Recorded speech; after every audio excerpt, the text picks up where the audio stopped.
Hello everyone. Thank you for joining us today for the 11th Embodied Cognitive Science Seminar. Today we are happy to welcome Artur Czeszumski. Artur is a PhD candidate. He studies cognitive science at the University of Osnabrück in Germany and clinical psychology at the Free University of Amsterdam. Artur is interested in the social aspect of the human mind, and in his research, he uses methods like EEG, eye tracking, psychophysics, robotics, and virtual reality. And today he will be talking about cooperative social interactions, specifically how addition of a second agent, human or robotic, may help us to understand human cognition. Artur, thank you for joining us today, and the stage is yours.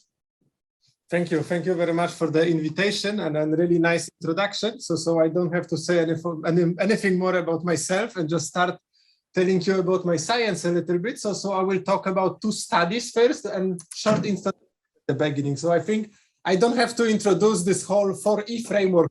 I think this is something that you should introduce more to me, as I believe all the work happening in your group is within that framework. But simply what I mean here is that the cognition is embedded. So that means that it's not only bounded to our brain, but requires our body. It's embedded, meaning that it emerges with an interaction. And in word of interaction here is really important for me, between body and the environment. And it's extended, meaning it's not only bound by brain and body, but exists in a physical space together with the environment. So we interact with objects and they become part of our cognition. And it's enacted. So this is also really important for me. So those cognitive processes are entangled in action. So all of this together is summarized in a claim that interaction with the world is a crucial component of our cognitive processes.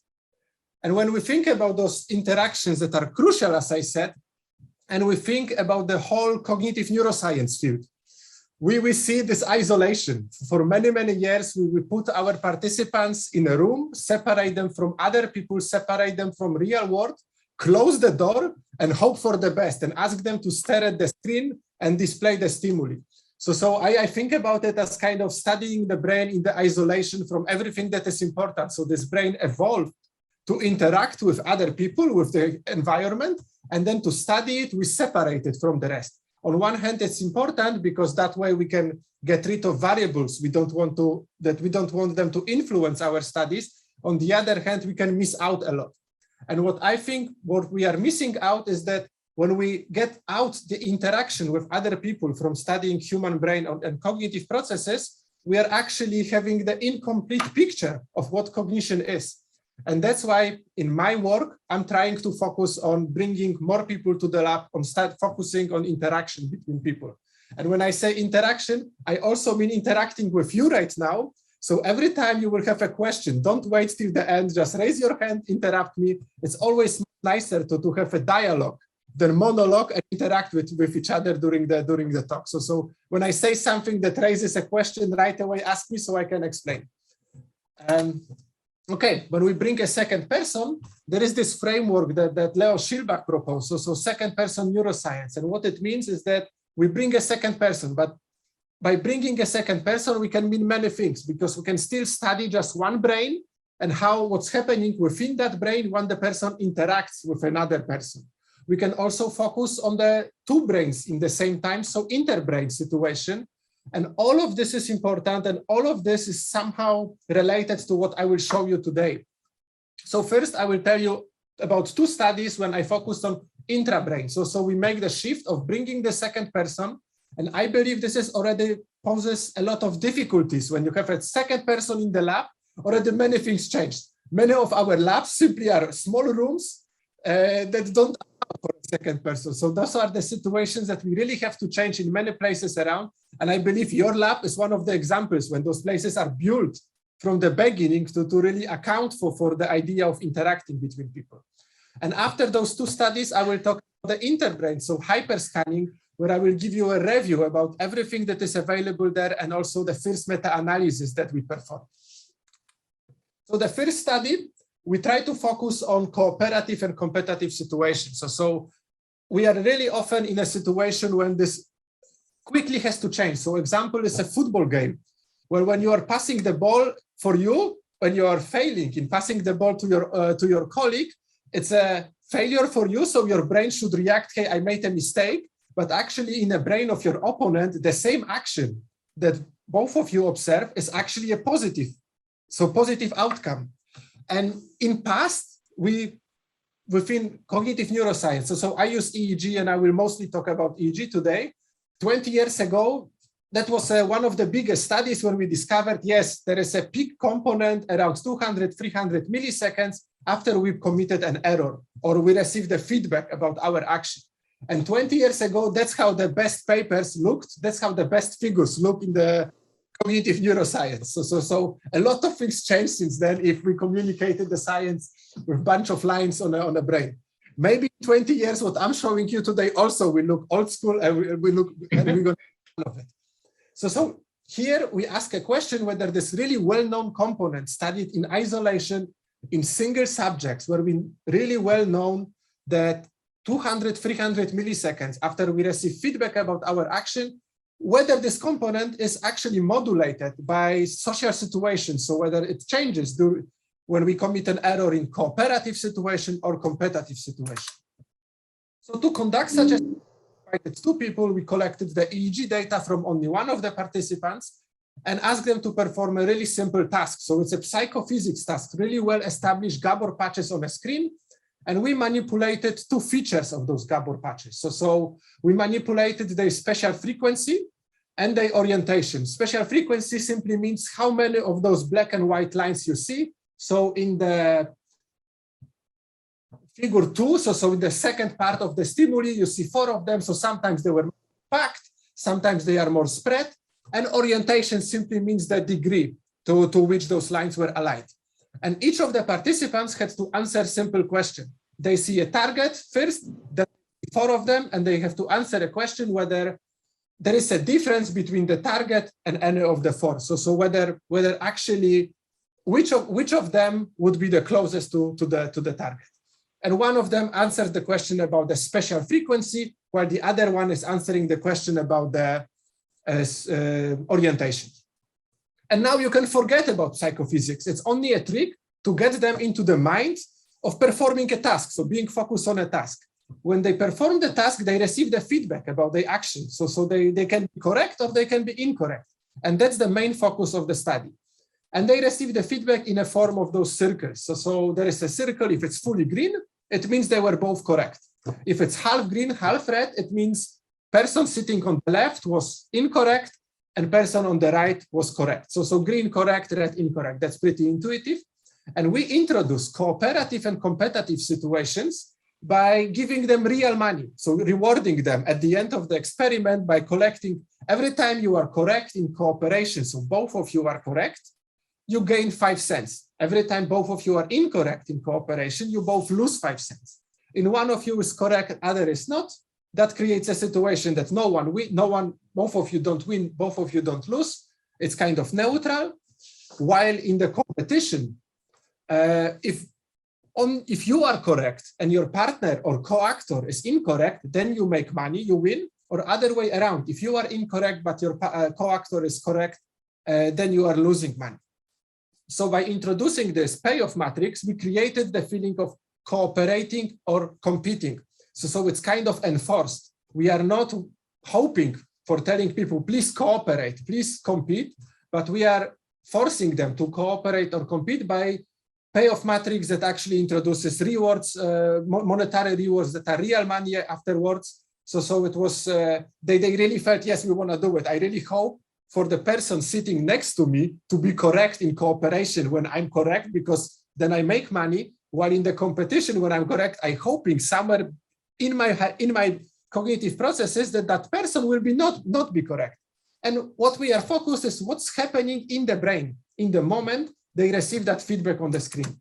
So standard way of looking at the EEG is ERP, so event-related potential. So we have a 0, it's the moment where they receive the feedback. So we only focus on those 4 situations. So cooperative win, cooperative lose, or competitive win and competitive lose. So we have a really simple 2x2 design. And first of all, we replicate and reproduce the classic effect. So of course, wins are stronger, have a stronger amplitude than loses. between 200 to 300 milliseconds. So this is the comparison between the green lines and red lines. So there is a main effect of win to lose, nothing new. It's just that we brought a second person to the lab and we reproduce 100 studies saying when you win or when you lose, the amplitude of that component is a little bit lower. And on top of that, so the main message of that study is that we also observe the effect of social context. So we have a main effect of difference between cooperative to competitive, meaning that this component is also modulated whether I win, lose, or whether I receive feedback about my actions in a cooperative or competitive situation. And there were no interactions between those two effects. So we have two main effects actually suggest: one, we reproduce classic studies, difference between winning or losing, and we add on top a new information that actually cooperation and competition are different. And here we applied, let's say, classic way of doing ERP research. So we define time window based on the literature. We look at the 6 electrodes at the frontal central sites, nothing new. However, I'm also a little bit interested into bringing new methods within the field. So what we also have done is that the same 2x2 design, so the same comparisons between win-lose and cooperation competition, but to get rid of researcher bias. Because if I have to decide which time window I take, one can manipulate it in many different ways to look for the significant results. So I want to apply statistics that are not prone to the research bias. So I want to analyze all possible electrodes and all possible time points. And here comes the method called TFCE, so threshold-free cluster enhancement. That method is widely used in fMRI, not so much in EEG. So we moved from the fMRI research into EEG and apply that. So here we see exactly the same effect. So we have also a difference between lose and win around 200, 300 milliseconds. So all those black electrodes that you see in the topoplots rows are the significant clusters. And when we look at the difference between cooperation to competition, we see it all over the time after 100 milliseconds. So it seems like there is a change of mode that actually influence this component FRN that we were studying. So this exploratory analysis where we analyze all electrodes, all time points are suggesting, hey, there is something more than just this component that is modulated, but cooperative or competitive situation. It's a change of mode. Something is different in the brain. So this is opening door for further research that I'm planning in future. One cannot do everything in one PhD. So this is a first step to do something more in future. And just to avoid a question, if it appears in your mind that we used a little bit slightly different visual stimuli for all conditions, because if we compare cooperation, absolutely green circle with win cooperation, absolutely green circle with win cooperative, competitive, that is green and red. We also ran a kind of control study where we didn't give any rewards, when we didn't have a social context with the same participants and only changed the stimuli between a full green circle, half green, half red, and those effects disappeared. So they were omnipresent where actually this payoff matrix, this cooperative, competitive situations were present. So that was a first study with those two main messages. One, we replicate classic study. Second, we actually see the new effect of social situation. And I will move to the second study where we look at similar components. So also at the error, but here we look only at cooperative, collaborative situation in a much more interactive way. So the first study within this framework of second person neuroscience would be like, we only added a second person, but we still isolated them. We put them in the lab, close the door, and let them stare at the screen. Here, we actually try to do something more. So on the right, you see a task that is kind of a tablet that we designed together with our collaborators in Hamburg and Hanover that can be manipulated with hand movement. So there is a circle on the tablet and there is a ball. And your goal is to move the tablet in a 3D space with your fingers. At the beginning, then we adjusted that to use both hands to move that ball on the circle, on the line of the circle. So to kind of manipulate the tablet in a way that the circle stays, that the ball stays on a circle. And we used that task. There was a study only in humans, behavioral, our colleagues, and then really cool results, really cool dynamical system that is happening while people do that. But we ask another question. We ask a question, what if we let people do that with actually robotic partners? So right now we have many situations when there are more and more robots around us. And it's really interesting to see how we observe our action, how action monitoring is happening if the partner is not human. And when it comes to the brain activity during such studies, there is so little. There is one study I'm trying to show you where they have this tiny little cute robot in Genoa in Italy.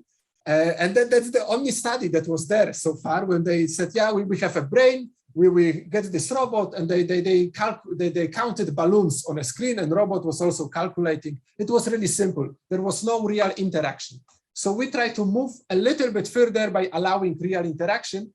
So we packed our EEG system here in Osnabrück, flew to Stockholm, to the really good robotics lab in KTH Stockholm, when they have a real robotic arms. So that's not a humanoid robot, but they are mostly focused on those robotic arms that are not pre-programmed. So they are dynamically reacting with a human. Don't ask me question how, because I'm terrible. When those are my colleagues from KTH that prepared like really cool Bayesian approach for those robotic arms to play the task with us. So on one hand, we have our human, we have our tablet, and we have this robot that was playing with a human.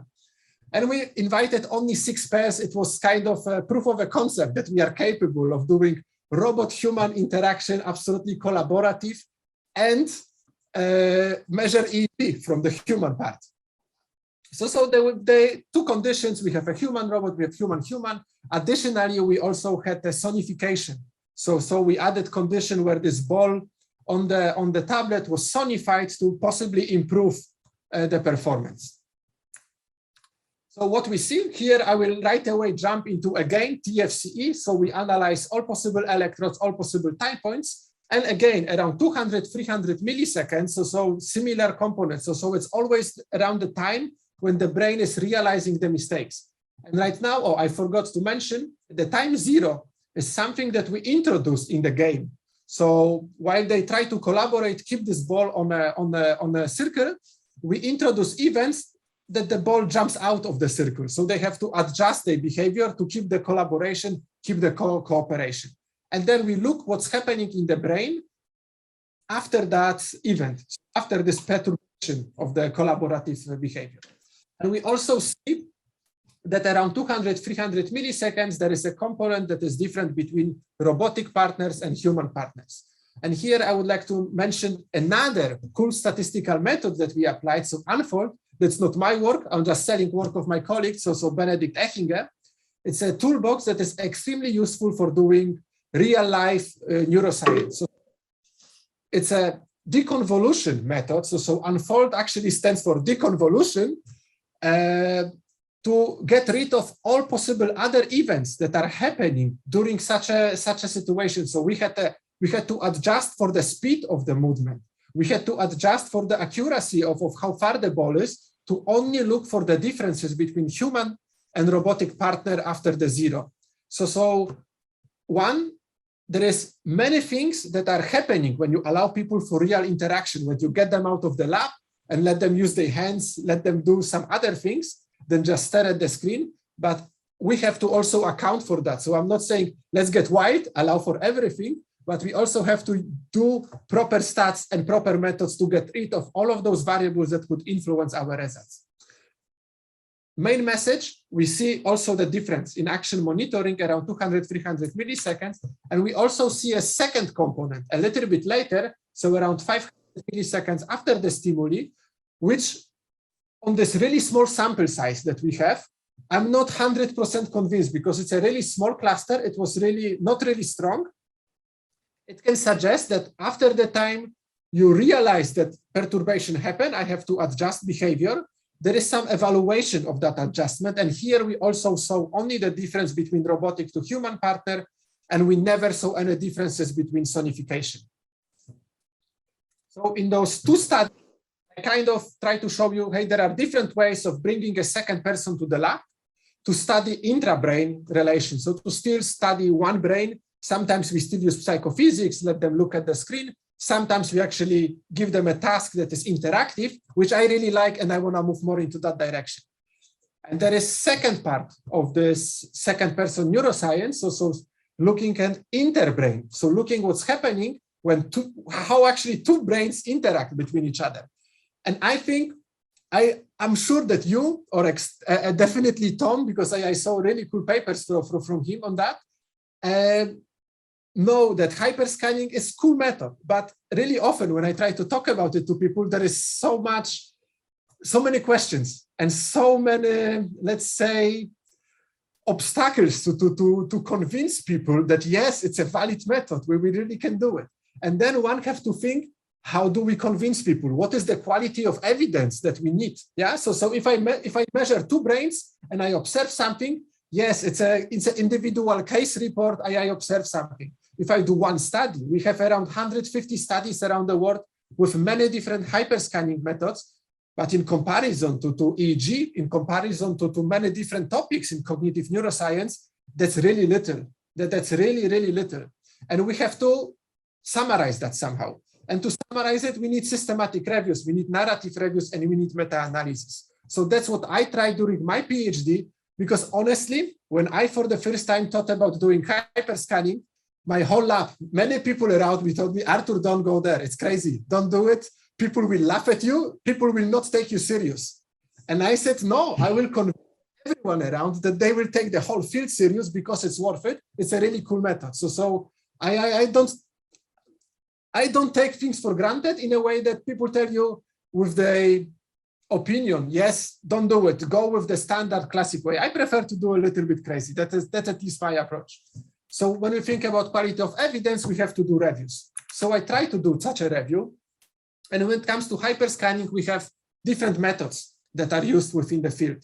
So we have fMRI, and I think the only facility right now on the planet is in Japan. So there is only facility where they have actually combined two fMRI scanners. And there are people in Finland that they designed two brains coil to put two people in one scanner. I saw pictures and it looks absolutely crazy, because I think you have to really invite couples or people who are not afraid of sharing very personal space, because it's really put those people really close to each other into the scanner. Here, yes, we can track really well where in the brain something is happening with fMRI, and it's really cool. And I love the work of Koike from actually the Japan, when they do a lot of joint attention, but interaction is missing. Yeah. So those people, if they are in two scanners, yes, you could design some systems with some buttons to let them interact, but it's not as real. I'll let people play guitar. Yeah. So it's not real life interaction as it's possible with EEG or FNIRS. So most of the hyperscannings are with EEG and FNIRS, and FNIRS last years, it's like a big boom because it's so easy to use it, and it's not so difficult to get rid of the motion artifacts. So those motion artifacts that are produced during real life interaction are not affecting the signal with the FNIRS.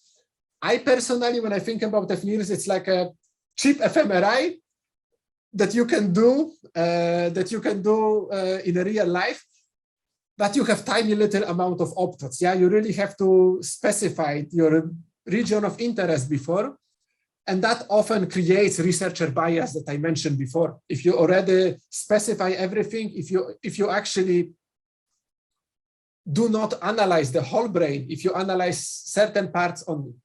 So those are the methods that, like for cognitive neuroscience, all available methods are already within hyperscanning. Yeah? So we also have people applying TACS. So we also have brain stimulation. So it's nothing new. We just have to convince more people to do that. When it comes to the stats that I mentioned, it's also really important to not just every study, new stats, new methods, and then it's confusing. So that's my biggest problem with the field right now, that every paper, people are applying more and more advanced statistical methods to calculate what synchrony is, and they do not replicate from one study to another study. And in my opinion, it's problematic. In my opinion, it's something that creates a lot of bias, because if we cannot replicate one method on another study, that simply means that, yeah, those methods are not that solid. We can observe something, and that's always a first step. And after observing something for 10 times, we can start to have hypotheses how it's going to happen in the next stage. So those are the important things. And when it comes to synchrony, we can divide them in 4 groups. I try to divide them, and one is coupling and connectivity measures. So this is mostly EEG. So doing stuff like PLV, so phase log values. So we have some events, and we look whether the phase of certain frequencies of certain oscillations are actually locked between brains. We have correlation and dependence analysis. This is mostly fMRI. So to actually try to kind of regress everything else that is related to the task and then simply correlate to brains. And if that correlation is there, we also call it a synchrony. We have graph theory measures, which I like a lot, and I hope to use them more in future, because they actually allow you to do this data-driven approach. Yeah. So graph theory will try to describe a network within one brain. And really often when you try to describe a network, so when you try to do system neuroscience within EEG field, there is always a problem of activity spreading around the brain, and everything is really highly correlated. So we really don't know where it comes from. And here hyperscanning is actually useful, because 2 brains can be separated in space. They are, of course, separated in space. So if you apply network analysis on those 2 brains, and you see certain networks being actually having stronger connections, there is no way to say yes, because those nodes of this network were closer to each other in physical space. Those brains are absolutely separated by skulls and can be in different places on the planet. So this is an approach that can help develop new ways for system neuroscience and apply all what we know from the functional connectivity measures on hyperscanning. But I see it's too little, and I hope to see it more in future. And at the end, we have information flow. First time when I read about information flow, I laughed really loud, because we talk about the information going from one brain to another. And, you know, maybe physics in future going to explain that. Yeah, maybe there are physics that we don't know yet, that there is something floating between 2 people. I don't have any data that supports that kind of claims, but still we can apply methods like Granger causality, which talks about causality in the brain, and that's information flow, or partial direct coherence, which is also causal method that also can simply mean information flow between one brain to another. Try to stay away from making claims about information flow, because it's a little bit scary to think about how this information flows, unless we talk about 4E framework. Yeah, unless we talk about cognition is between us and not within my brain or your brain. So here, definitely we can try. And at the end, actually the most important claim why I believe hyperscanning is a valid method is that we can study many cognitive functions. So I don't want to go into detail of all of them. I just want to really generally show you that many different topics, many different our everyday life. So speech and communication. This is not something that we should study in isolation. We don't use speech without a second person. We always talk to another person. So also it should be studied with another person. When it comes to decision-making and games, we do so much research from neuroscience in rats, monkeys, primates, humans, but actually decision-making always happens in a relation to another person. I make a decision to influence my life in a relation to other people. So we also have to bring those people in a picture in those studies. And hyperscanning is the method that can actually shed a new light. I already talked about cooperation and competition. We can do that. We have emotion and affect. Here, I'm currently working with Susanna Dijker and Sander Kohl, where we try to actually look at psychotherapy. So actually think whether hyperscanning as a method can help to develop new psychotherapy. Develop neural feedback between brains that could be used. Susanne have done a lot in art installations, and it's fun. It looks cool. People are extremely excited to see the brainwaves. They try to interact. But then there is a next question, when it's not just art, whether we can move to the science and whether we can help people, whether actually the concept of alliance that is really, really strong in psychotherapy, whether we can increase alliance by increasing interbrain synchrony. Those are really open questions, and we probably need a lot of time to answer them and convince people, yes, this works. But I believe it's really important to try. And we also have studies when we take more people. So Suzanne have done work on the 12 brains in the same time, so the whole classroom. I heard, I think Tom wants to do the whole football team. I don't know whether it's also EEG or some type of behavioral synchrony, but I think it's an amazing idea. I really think I would like to see whether I talk about this switch between cooperation to competition in the brain of a football player. Imagine how cool that would be to do that within the whole team, to know whether the synchrony breaks when they lose the ball or whatever. Yeah, there are many questions one can ask in future. So variety of cognitive functions can be studied with hyperscanning. And I think at least I don't need more convincing, and I hope it also convinces you. However,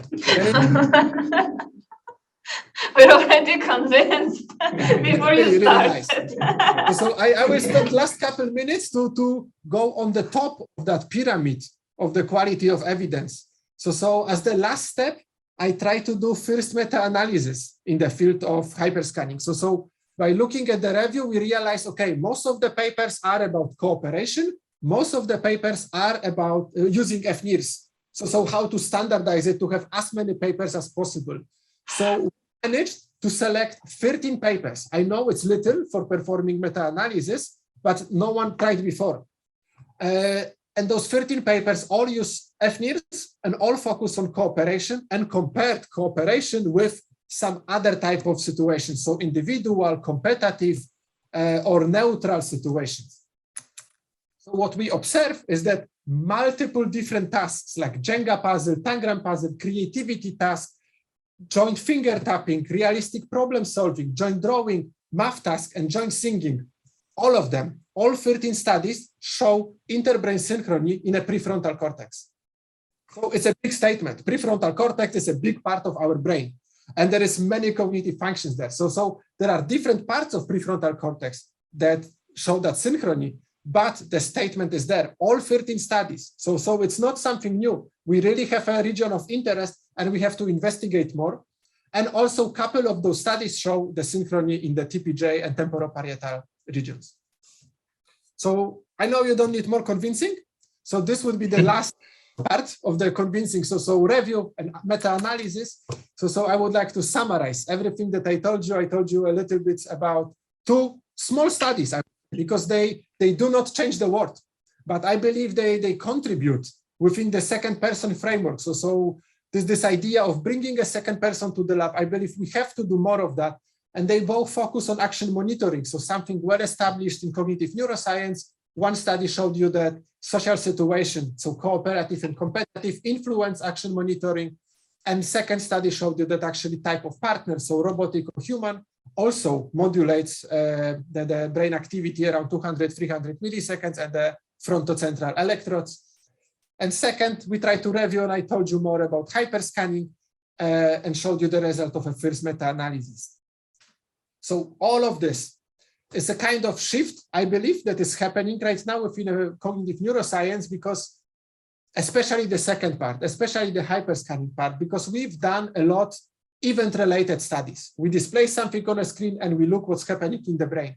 And instead, I think what I believe we have to do is to look how two brains interact. So instead of event-related studies, we need interactive studies. So it kind of changes what we study, but it also adds. And all of this, I extend our knowledge about the cognition. And at the end, I think this is a paper from Tom that I really enjoyed. And on one hand, I think it's also crazy, because to say that consciousness is extended, it's a really strong claim. And it's not digested easily by many people, but I agree with it. And then I really think that most of those studies that we already see right now in hyperscanning are giving us evidence that something like cognition and something like consciousness, I don't know what it is, I'm not a philosopher, and it's an extremely difficult word, and we call it a C word here. So we in Osnabrück, in our lab, we call it a C word. We try to avoid it because it causes a lot of questions, a lot of problems, but from time to time we can talk about it. And if it's extended, I think yes, because it's not something that happens only in my brain. It's something that happens within our species, within us as people. So maybe that's the way to go. So that's all from my side. And I'm really curious about the questions. I don't know whether I talked already too long or too short. I hope you enjoyed. Thank you. Let's thank Artur before we move the question and answer session. Thank you, Artur. This was a great talk. I'm going to stop the recording now